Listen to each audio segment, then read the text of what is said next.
Just like the street lights lit this town, like a fire in a blaze, gotta burn it down. Can't be afraid to leave this out. We got this far, don't know how. Hi my loves, welcome or welcome back to my channel. My name is Moyo, and today we are going to be learning how to make this cute beautiful top. So the inspiration was from Pinterest. I was seeing the top a lot on Pinterest and I got to a point I'm like, you know what, I'm obsessed with this top. I have to make it for myself. And you know, as somebody that can make my own clothes, I see it, I want it, I get it. And I did not only get it though, I went out to take pictures. So when you do your own too, make sure you go out and take fine pictures. As you can see, I took these fine pictures and I captioned it, taking a little coffee break on Instagram. You see, that's how you enjoy your life. Just enjoy your life the way you can. Don't forget to subscribe to my channel, guys, and turn on post notifications to get notified anytime I post. Also follow me on Instagram so that I can see how I style my dresses, because we are not going for anybody this year. The first thing I did was to mark 1.5 from the side of my paper, and then I drew my straight line. So that's going to be the allowance for my buttons. Next, I'm going to take my armhole, and my armhole is half of my back measurement, which is 7.5. Then I added 2 inches, so that is 9.5. I marked 9.5 on both sides of my paper and I drew a straight line. Now I'm going to label that side for my button allowance, and also I'm going to label my new line as my armhole. I labeled the top of my paper, my shoulder, and next I'm going to take my shoulder to waist measurement. My shoulder to waist is 15.5, so I just labeled that on both sides of my paper, and then I connected it and labeled it to my waist. To get my top length, I added 4 inches to what I have on my shoulder to waist, so that gave me 20.5, and that is the exact length of my paper, so I just labeled that my top length. Now you want to take half of your exact shoulder measurements, and mine is 7.5, so I'm going to mark 7.5 on my shoulder and also on my armhole. I'm going to connect the 2 points that we just made, and this is how deep my armhole is. Next, I'm going to come to that line and I'll mark 3 inches. Then I'm going to come to the line that I made earlier, and I'm going to come down by 1 inch, and then I'll connect that point to the previous point that we made earlier. Then on my armhole, I'm going to take my bust measurement divided by 4, and that is 8.75. Also on my waist, I took my waist measurement divided by 4, and then I'm going to add 1 inch for my dart, so that makes it 8 inches, and then I will connect. Then I'm going to add 1.5 inch for seam allowance on the armhole line and on the waistline as well. Then I will connect the 2 lines. Now I will come down below my waistline and take 1 inch on both sides, and then I will connect. I will also draw a straight line from the second line, like you can see. Now I will come to the bottom of my top, and from the center line I came out by 3 inches, and I connected that to the second line that we have over there. I also extended our initial shape line, and I will connect from this new extension to make a triangle. For my neck depth, I came down by 8 inches on our center line. Also below our initial 3 inch mark, I came down by 8 inches as well. Then I'm going to connect and make a rectangle. So I wanted a rounded V neck, so I just drew a rounded V, and then I extended the line ½ inch below the actual neckline, because I don't want it to come out when I'm ready to button my shirt. Also on the waist area, I came up by ½ inch, and then I'm going to go over to my armhole area and draw the shape of my armhole, and then I'm going to cut.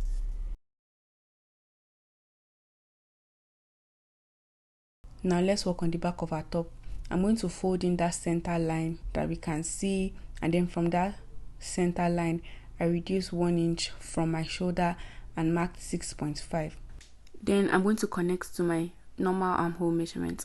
I didn't want my shoulder to be very wide, so I ended up reducing, and for my shoulder measurement I now later use 5.5, but you can still use this 6.5 if you like. Then from the center I came down by 1 inch, and from the initial neckline I marked a curve. Then I will cut out the round neckline, and also I cut out our new armhole.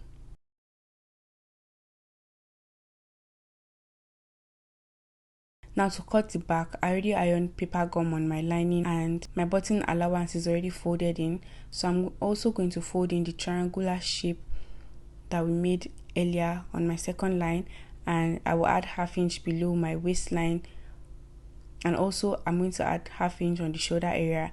There's no need to add anything on the sides and the armhole area. Those ones are perfect.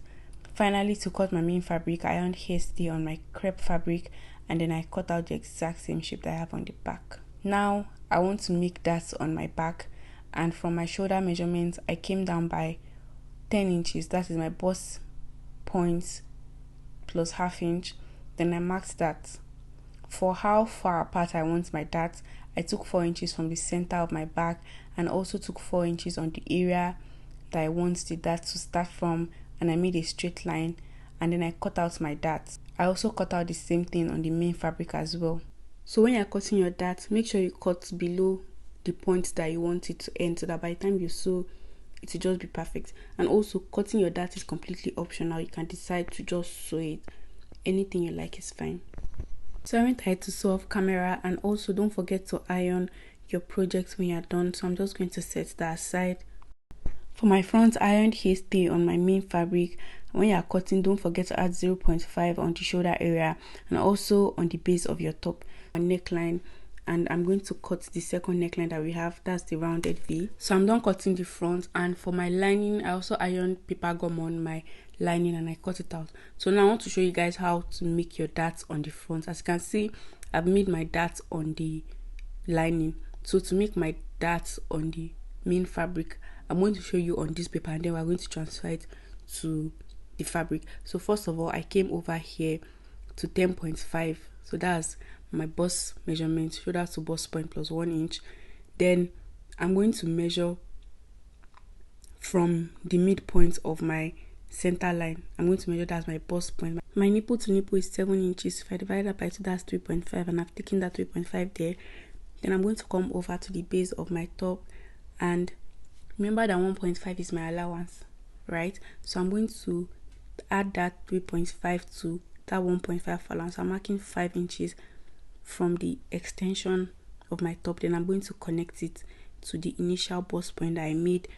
Once I'm done with that, I am going to place the two front pieces together, and I'm going to place the paper on it, and then I'm going to cut out the line of my darts. Once I'm done cutting, this is what I have. Now I'm going to head over to the sewing machine, and I'm going to close up the darts. Once I'm done joining my darts, this is what I have. So I placed my lining on top of the main fabric, but before I go ahead to join the lining to the main fabric, I'm first of all going to join the lining together, and then the armhole area I'm going to trim about ½ inch. The essence of doing this is so that the lining does not peep out of the main fabric when we're done. So now I'm just going to place my lining on the main fabric, and then I'll go ahead and turn. Now when you're turning, turn everywhere, but don't turn the side seam allowance, and don't turn the shoulder, but turn the front, turn the down part, turn the neckline and the armhole as well. Also for the back, I already joined the dart allowance.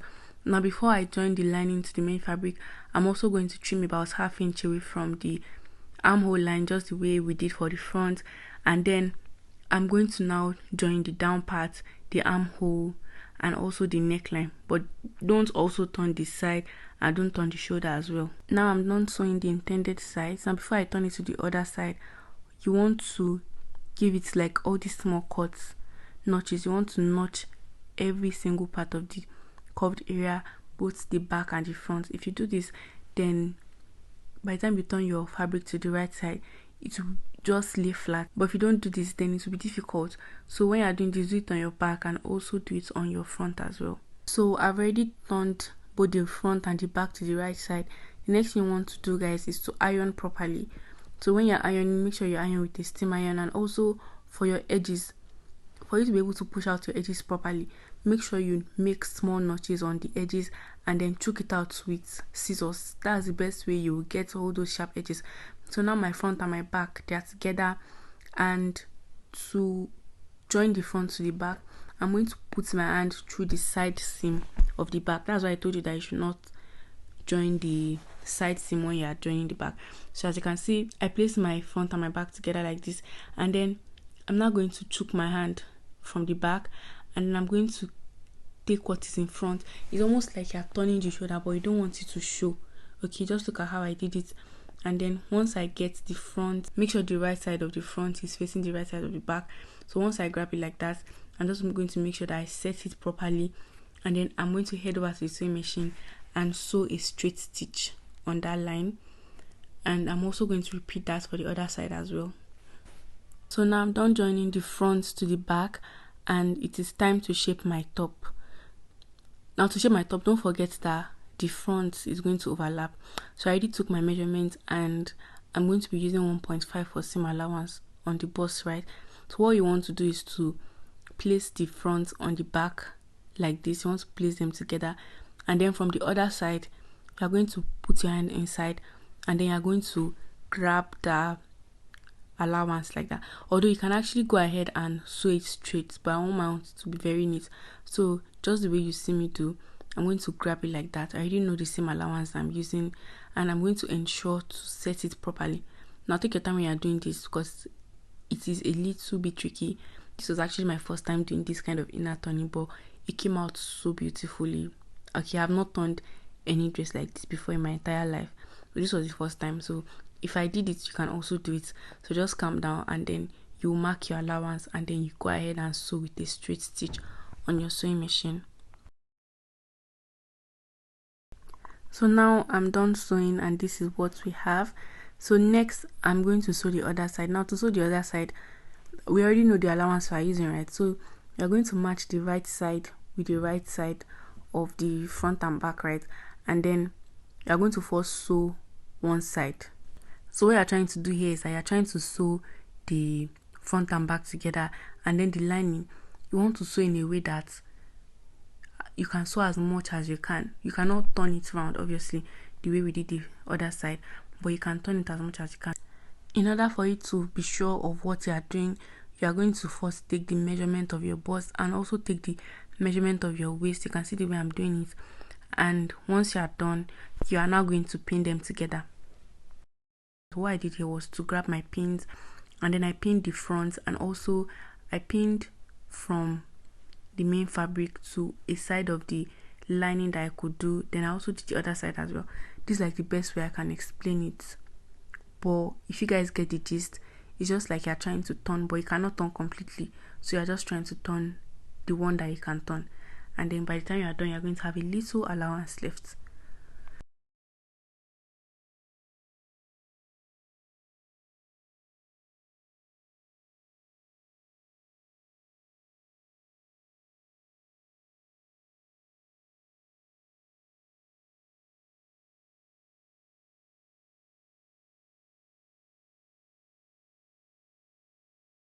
Guys, I'm done sewing now, and this is my result.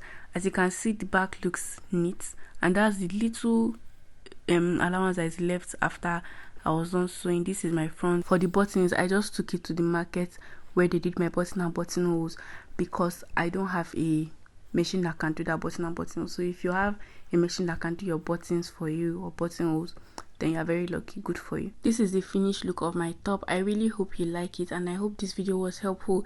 If it was, please give me a huge thumbs up, subscribe to my channel, and don't forget to follow me on Instagram. I'll see you guys in my next one. Bye guys.